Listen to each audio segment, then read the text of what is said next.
Welcome to the Scottsdale Vibes podcast. I'm Alicia Haygood. It is time. It is here. Ready or not, the Greenest Show on grass has officially arrived this week. We started off with the Monday, Tuesday was practice rounds. Wednesday's the pro-am. Thursday, Friday, Saturday, Sunday is the official tournament days. And get out there, get prepared. It's going to be cooler this week than normal and a little rainy on a couple days. So just be prepared for that. This week, we are going to speak with Scottsdale Police Department Officer Robert Katzeroff. He's been on the podcast in the past before. He's always a great friend and ready to come on. And really, I wanted to talk about the safety and how to prepare for the Open this year and how to make sure that you get there safe, what you can do to protect yourself, and really to do this to enjoy your time. And I don't know if you realize this, but it is a golf tournament. There is some golf being played there. Hard to believe, I know, when you go for the party, but there is some good times and a good tournament to watch. So we're going to take a short break. When we come back, Officer Robert Katzeroff is going to give us some great advice. When it comes to protecting you, your family, and all your assets, you need to have someone that you can trust. And that's Jeremy Mueller of State Farm Insurance. Jeremy Mueller has lived in Scottsdale his whole life. How can anyone else know your needs more than someone who's been here and seen it all? Jeremy and his team are always ranked in the top % at State Farm. He cares, he's knowledgeable, and most importantly, he's always available. Don't believe me? Give him a call at 480-515-5223 or find him at jeremymueller.com. The Greenest Show on grass is here. Thousands of people are taking over TPC Golf Course, where there's probably more drinking than golf watching. With massive amounts of people, parties, and a little golf comes months of safety planning and preparations. Scottsdale Police Veteran Officer Robert Katzeroff is here to tell us all about how to stay safe and still have a great time. So I'm going to call you out first, Officer Katzeroff, and I want to know, what Open number is this that you have been working at to keep us safe? I think I skipped 1 year, so this would be year number 26. Wow, that is crazy. So you've really seen it grow. You have seen it come into this massive, international almost event, we'll call it. Talk about what's going on this year. I think it's supposed to be a little bit smaller in the sense that the Super Bowl's not here in town, right? So that helps our cause. How are y'all preparing for this year's rush of people coming in? Yeah, I'm not sure it's going to be smaller. Okay. So let's just get that out there right now. And I do remember even coming in 92 when I first moved out here, and it was just a lazy old tournament. Yeah. You could get a seat anywhere and see all of the golf. But here we are today, and it is a huge tournament. I had someone tell me, they were like, I remember when tickets were like $25 or something to get in, like super cheap, and everyone could just go whenever they wanted to. It wasn't a fight for tickets too. Yeah, and they didn't have all the sky boxes and all these other things. I mean, they've really developed it, and it is a great event. It's a signature event. Everybody talks about it nationwide. This is one of the most fun golf tournaments of the year for the PGA Tour. Yeah. But it is still a golf tournament. So I think when we start talking about, the safety aspect of it, let's start right from the beginning of, when you're coming to the Open, how do you get there? Right. So with the freeway closures, or not closures, but the construction that's going on. Great timing, City of Scottsdale. Well, I think that may have been an ADOT season. And, there's never a good time for road construction. That's true too. So we're going to deal with it. But it does slow traffic down. It's very narrow. All the off-ramps and on-ramps are very tight. So the first thing you need to do is just make sure that you leave earlier, take your time, and drive safely, because if you don't ever get here because you have an accident, then you can't enjoy the tournament. And then the second thing is to make sure you know where you're going for parking. If you're doing general parking, or the Uber rides are going to take you to, I think, the 94 Bell Sport Complex. Okay. And the general parking is going to be over at Westworld. If you're not a caddy or a player, you're probably not going to get to park closer to the golf course. So don't even try. Agreed. Listen, Westworld is really nicely set up for parking and busing and going back and forth. And I'll tell you what, it's hassle-free. That's what we do. Yeah, and it makes it a safer area when you can put everybody parking over in one spot. And then you just bus them in. We give those buses priority, and they come and drop people off right at the entry. So it really limits the amount that you even have to walk. So it is a good thing, but again, you just got to leave earlier. And with that being said, I'll throw in the typical crime prevention thing. Let's do it. Let's give yourself 90% chances of not being a crime victim of a burglary from vehicle by locking your doors and not having any valuables in your car. If you're if you have to have something, store it in the trunk ahead of time. But remember, if you have an SUV or a truck, there is no trunk. Right. So just leave it at home if you don't need it. Which brings me to the second point of, do you know what you can bring into the open and what you can't? The WM Phoenix Open, they have a great website where they tell you exactly what you can bring, what type of bag you can bring, the items that can be in that bag. So read up on it and know what you can and can't. But basically, if you're going to bring a bag, it needs to be a clear bag, the 12-inch by 6 by 12 or something like that. And that way you can carry your stuff in. And one of the good news is this year they're allowing reusable water bottles. As long as they are empty when you come and empty when you leave, you can bring that in, and they're going to have refillable water stations. That's huge. So, yeah, you don't have to buy that water bottle while you're out there. You can just refill at the stations. Because that to me, it's going to be a little bit cooler this week, which is helping. But in the years past, it's been so hot. I'm going to say, most people are not going to spend $5 on water when they can buy a beer for $7, right? That's just the mentality most of these people have. That's really good to hear. I like that. Which actually, when you bring that up, one of the things I would like to see happen, because that's a long day out there. When you show up at 7 and you're racing towards the Coliseum to get your seat, or even if you're just walking around with golfers, when you look at the length of that golf tournament being about an 8 or 9 hour day of golf, there's quite a bit of alcohol that can be consumed in that time period. And, from a law enforcement perspective and a public safety perspective, I would like to see people being safe. And so having the ability to have a water bottle that you can get free water, mix it in with your drinks, do a beer and then drink a bottle of your water. Yeah. And if you do that throughout the day, I think you'll find you'll be happier. You'll actually remember the golf tournament this year for those who haven't remembered in the past. And it'll keep you from doing the dumb things that people do that get themselves in trouble. Which kind of leads me to my next question. How are y'all preparing for possible streakers this year? Well, we I wasn't really prepared for that one, but I think maybe what we'll do is we'll put some electric fencing all around, so if you engage, then there's going to be some bad sparkage. Let's be honest. People, they want to get their 15 minutes of fame, but that's a terrible way to do it. Because it comes with some pretty significant consequences when they will be caught, because you're not going to get away with it. So we encourage people to come and have fun, enjoy, drink and party. But when it comes down to behaving yourself so you don't have issues that carry forward after the open, make sure you just follow the rules.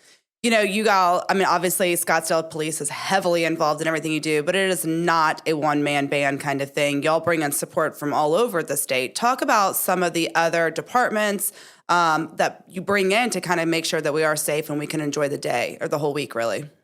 Yeah, it's a very taxing event on the police resources. Our entire department is working the entire week. We aren't allowed to take vacation days. Mm-hmm. We work basically 12-hour shifts on and off. And so we have a large amount of our personnel there assigned to the open, but we're still maintaining all of our police services on the road as well. Wow.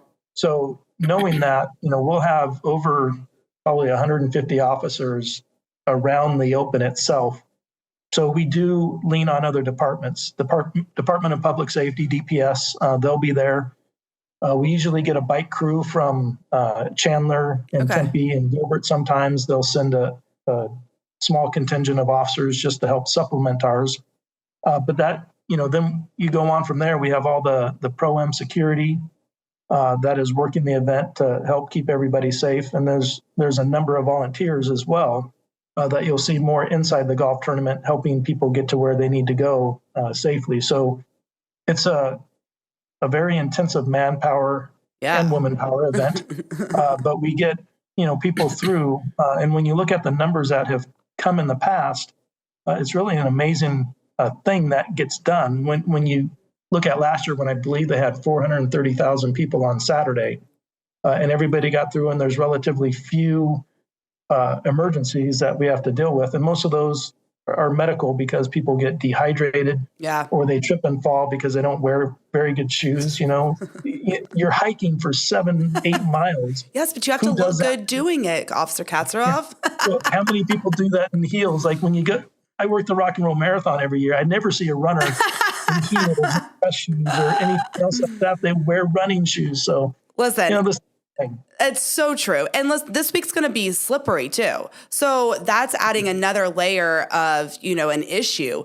Please wear your tennis shoes. It's not even worth it. Like, there are cute tennis shoes out there, ladies and gentlemen, wear them. He's right. You were walking at least 5 to 7 miles throughout the day. Even if it's just like going back and forth to the bathroom or the bar or whatever, to get food, whatever it is, you are constantly on your feet. How does the weather this week kind of affect you all? Do you this will be my first one that there's weather, because we've only been here for 4 or 5 of them. And it's always been super hot the past years. This is new in the sense, like, for me, I'm thinking, gosh, these umbrellas are going to be in everyone's way. People are going to be complaining about them. Does it kind of die down on people coming because of the weather? Or you're like, no, it's the Waste Management Open. Like, everyone's coming. It's still a party. Yeah. So the party will still get just as many people, but they'll be in the corporate tents and enjoying the food and beverage that they provide. But as far as, the golfers, if it's, bad rain, they aren't going to play, but they still play in the light mist. So it depends on how bad the rain is. Okay. I remember a few years back, they did cancel play on a Friday, or maybe it was a Thursday when it was really heavy downpour. Yeah. And then they had to make it up, throughout the next couple of days, trying to get extra rounds in. And so it makes it a little bit more difficult to get the entire tournament in when you talk about the golf tournament. But this week, we're expecting rain on Tuesday and Wednesday, which shouldn't affect the tournament because that's a practice day and then the Pro-Am. So, maybe that's not a bad thing, because I've seen some of those amateurs hit, and I make sure I keep a wide berth away from their swings and any potential balls. And I don't even know that standing behind them is all that safe. That's fair. I will say there are some really good amateurs out there too, so I don't want to ding everybody who plays in it. But yeah, it's a fun day. But that would probably be the day that if it's raining bad, that might get canceled. Okay. But then again, these are the weather forecasts in Arizona, and every hour is different. Yeah, you check your phone on Tuesday, it's going to be different than Wednesday. That's true. So, let's talk about the most famous hole in golf, I would probably say. The 16th hole. Oh. There are people that literally will line up at like 5 o'clock in the morning to like be the mad dash to the 16th hole. Let's talk security at the 16th hole specifically, because I know that it was chaotic last year with everyone, and I actually got stuck in the middle of I wasn't even trying to get into the 16th hole, trying to get past it. And there was a blockage of people trying to just get through, and it was very scary, actually. What is that like? Like, how do y'all handle that hole specifically? Yeah, we have a large number of officers assigned specifically to that hole, both inside and around the perimeters, trying to help with volunteers who kind of help people flow in and out and get through holes, especially because there's 2 ways to watch golf tournament. You can either sit at one spot or you try to follow a golfer. Right. And so when you have the bigger groups with the more popular players, they bring a large crowd with them. So that tends to kind of create bottlenecks in some of those areas, especially when you look at the 10th green, the 11th tee box, and then that's where the 16th hole is as well. Yeah, that's where I got caught last year. It was really scary, actually. So, we try to keep people going through there. We utilize our bike officers quite a bit, as well as the other officers to help keep the peace. And then the volunteers are really crucial in helping to put up ropes and take them down and keep the traffic flowing properly. So they do a great job out there, and I give them a lot of kudos because I'm getting paid when I'm there, but they're not. So, Gosh. and we couldn't do it without them. So, Yeah, absolutely. Thank you to the volunteers that come out. And there's hundreds and thousands of volunteers that do this. It's amazing what they do. New this year is DraftKings is there. That totally has changed how we enter the tournament is around there. You know, they're now the 19th hole they're calling themselves. Mm-hmm. What are y'all working with them? How is that working as far as like getting people in and out? And, you know, a massive crowd is going to be there, I'm sure, outside just as much as inside at DraftKings too. Yeah, absolutely. They've been involved in the planning. And when I spoke with them a couple months ago and talked about the Open coming up, they actually shut down for normal business, and then they work with the Thunderbirds to do something special during that Open week. So it's not, you know, just going to be a free for all there. It's still going to be very closely related to the golf tournament, mm-hmm. With people from the golf tournament being able to enjoy the venue. I guess if you have the special ticket. But yeah, it's going to create a lot of new changes to how we enter, and that's why it's again doubly important that you check the website, and I think it's wmphoenixopen.com or something like that. And we'll have that link in the description of the episode, so you can just click on it and it'll take you right there. But it is a really informative site. Just take 5 minutes. Like it literally takes 5 minutes to check everything and make sure you're right, because then it's just a smooth process to get in and you can have fun at the tournament, because that's what it's really all about. Absolutely. And then if you want to see me, they can find the tee pairing sheets. Okay. And all they have to do is find where Jordan Spieth is. That's it. I'll probably be walking with him again this year. Okay. Good to know. I'll look for you. I always see you out of these events. And it's really funny because I saw you out at the polo match. I was there and I was like staring at you, and you were so in the zone of working. You did not know I was like standing right in front of you at one point. I love it. Yeah, I wasn't just like standing and sleeping at the same time. It did look like it. It did. You know, we're excited. Everything's happening here. I want to ask you, 27 years, you've been able to do this and keep us safe and work with your amazing team. What is your favorite waste management open memory? There's a lot of them. You know, the detail that I normally do is walking with the players. Mm-hmm. You know, we call them the celebrities at the time. And I think my favorite moment is seeing the players connect with the fans, and in particular the kids. And there's some that are really great about it. You know, they have a specific autograph zone up there by the clubhouse. Yeah. So when the players are finished with their round, they go in and they sign their scorecard and all that. But a lot of them will come back out and visit with the kids, and they're very generous with their time.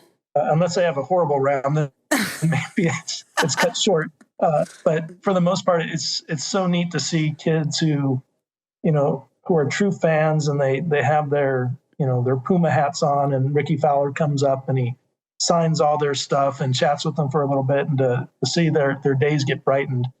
I think, to me, that's the most fun, to see these guys who, even though they're incredible golfers, they don't have to do it, and they have all the money in the world, and they have a really good golf game, which I am super jealous of. See them take that time though, and just make a kid's day is great. You don't see that all the time with professional athletes.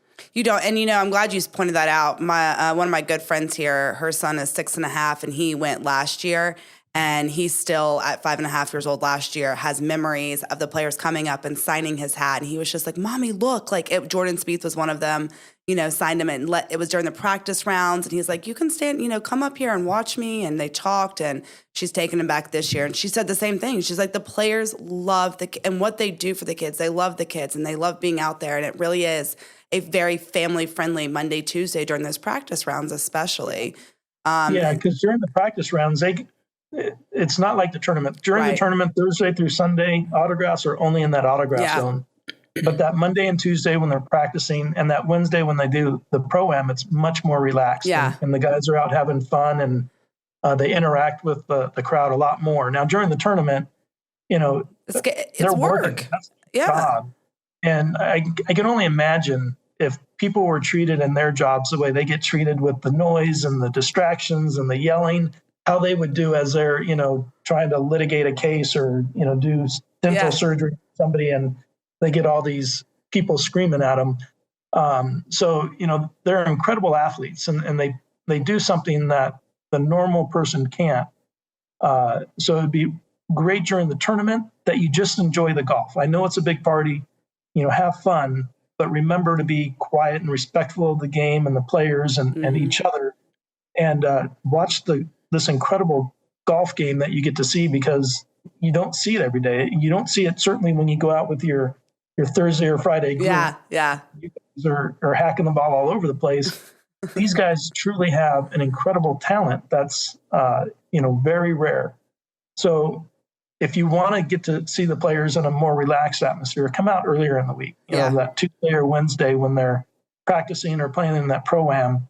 And you may, if you're on the ropes, you may, get a conversation with one of them, or, a fist bump or whatever that you're not going to get during the week of the tournament. I love it. During the tournament actual. Yeah, and that's true. I mean, they get heckled and hackled a lot. And this is not like any other PGA tournament where it is a party. All the other tournaments are very, golf-like and quiet, and you behind the ropes and everything else. So it is unique. Yeah, and the other thing too is you don't want to ruin your day and that expensive ticket by being that guy who is heckling and being excessively loud and causing attention to yourself, because they will remove you from the tournament too.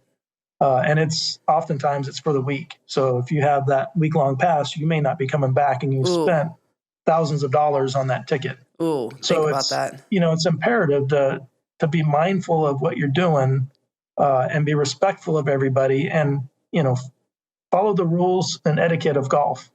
I don't know if everybody, knows what those are, but basically if somebody is getting ready to swing the club, which is going to be all over the place, you stay quiet. You don't talk, you don't make noise, you don't crinkle your cans or cups. If you have a phone, I know they allow phones in, and they don't allow live streaming. So sorry, you can't bring your podcast there. Dang it. But they do allow you to take pictures. Now, one of the things that really bothers the players is, as everything is quiet, and then they hear any kind of a noise as they're about to swing, it can disrupt their swing, and one shot can cost them a tournament. Oh, absolutely. So when you have your phones out and you're taking those pictures, take your settings and turn off the sound of the shutter, so it doesn't sound like a camera going off. You can just have it on silent and take as many pictures as you want, and that won't be distracting. But when you have the noise with each of those pictures, they hear all that stuff. So it's those little things you don't think about. Yeah, it's fair. And they can't kick the ball out of the bushes when they hit an errant shot like, what we do when we're out playing. I won't tell anyone, I promise. Thanks. Yeah. Well, they have this thing called the breakfast ball. Yeah. So as your first shot, and, you hit it out of bounds or a bad shot, you take another one, you hit it. Well, most of the amateurs could go through a full course meal plus dessert and drinks afterwards with all the number of shots that they give each other. But the pros don't. They have to count every stroke, and it's very serious, because some of these guys, this is how they make a living. And this is their job. Yeah. I want to play with the amateurs. I'm barely making that level myself. Yeah, and when you look at some of these new guys, especially who are trying to break through. Yeah. And being able to place in the top 75 is the difference between them keeping their tour card and maybe not, or getting an invite to the next tournament or not. And so, just being mindful of that, so that you are not the reason why they, messed up on a shot and potentially missed a cut or missed out on winning a tournament, is really what should be done. If you're a golf fan, you don't want to be the reason why somebody has lost out. Agreed. Well, thank you and your entire team and everyone out there from Scottsdale Police, Scottsdale Fire, Chandler, the other Valley districts that are coming in to help. I know we have some national organizations. As Officer Katzeroff said, take the 5 minutes to go to the website. Again, it'll be in the description of this episode and on our YouTube channel video of this. and just read. Make sure you have everything set. Bring a water bottle. I love that we can bring a water bottle in right now. That's fantastic. It helps with the green aspect of this as well. And have fun, but there's a way to have fun and keep being able to come back, or, breaking the rules and never coming back. That's on you. And as nice and kind as Officer Katzeroff is, I haven't seen the other side, and I'd like to keep it that way. So stay safe, everyone. Officer Katzeroff, thank you so much. You're always such a supporter of us and love Scottsdale as much as I do. So I appreciate you coming on. Go rest up, because it is busy time for you. And I wish all of you the best of luck. Thank you. Thanks for having me on. Absolutely. Stay tuned. We'll come right back after this short commercial break, and I'll give you some calendar of events. Buying a home can be scary and sometimes frustrating, but all of that can go away with the right realtor. And that's where Sean Shackleton with the Shackleton Group is here for you. Sean has over 25 years experience in real estate. She's here to get you what you want and won't settle for less. She's experienced, knowledgeable, and understands this market, which these days is always changing. Take the stress out of your next home purchase by calling Sean at 480-734-7277. You can also find her at theshackletongroup.com. Well, we all know the biggest thing going on in town here is the Waste Management Phoenix Open. So again, click the description of the website. It'll give you a link to all the things that Officer Katzeroff and I were just talking about, as far as having the right bags, bring your water bottle, parking locations, entryways, and more. It's just an easy place to go find out everything, so you don't have to worry about anything. For all of you comedy fans out there, Becky Robinson Comedy Show is coming to town on Thursday, February 8th. If you do not know her, she is hilarious. Her character right now is the Entitled Housewife, and she is so funny. I follow her on social media. She's coming to town at the Scottsdale Center for Performing Arts. There's still VIP tickets left, so go get them while you can. And if you don't know her, go find out about her, because you won't regret it. All right, you party animals, the W Hotel in Scottsdale is known for the wet deck parties, and they are opening up this weekend to kick off the golf tournament theme. There is still some tables available. It's from 9 p.m. to 2 a.m. I'm going to admit that's way past my bedtime, but there's plenty of people out there that'll enjoy it. So go check out that link as well, and you can find out how to get into the party of the weekend. Have a wonderful week, Scottsdale. Keep vibing, stay safe, and I'll see you at the tournament.